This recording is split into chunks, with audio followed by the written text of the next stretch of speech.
तर मंडळी आजीनाथ छान असं तयार होऊन आम्ही गेलो होतो ग्राउंडवर, कारण आज होती सेमीफायनल आणि फायनल आपल्या DPLचीच म्हणजे धूम पुनर्वसन प्रीमियर लीगची.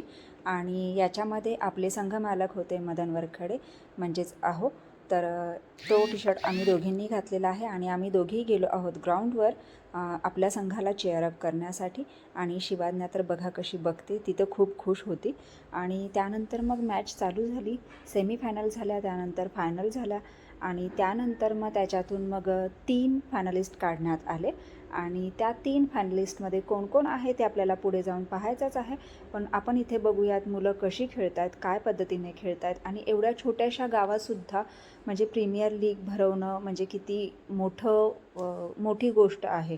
आणि खरंच खूप उत्साही असतात सगळे. 6 टीम होतात एकूण आणि तरी अजूनसुद्धा होऊ शकतात, पण तरी पण म्हणजे 6 टीममध्ये एवढ्या जल्लोषात खेळला जातो हा क्रिकेट खेळ आणि खूप छान वाटतं मंडळी. तर चला आता पाहूयात हे 3 नंबर कोण आहे. तर तिसऱ्या क्रमांकावर आहे मामा 11 म्हणजेच अहोंची टीम, संघमालक मदन वरखडे.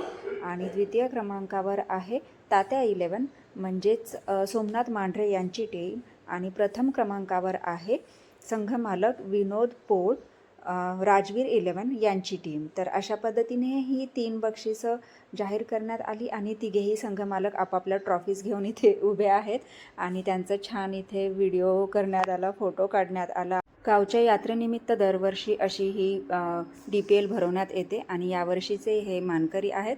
आणि आपण सगळ्यांनी ट्रॉफीसोबत फोटो काढले. तर हा सुंदर व्हिडिओ तुम्हाला कसा वाटला मला नक्कीच कमेंट्स करून सांगा आणि व्हिडिओ आवडल्यास लाईक, शेअर, सबस्क्राईब.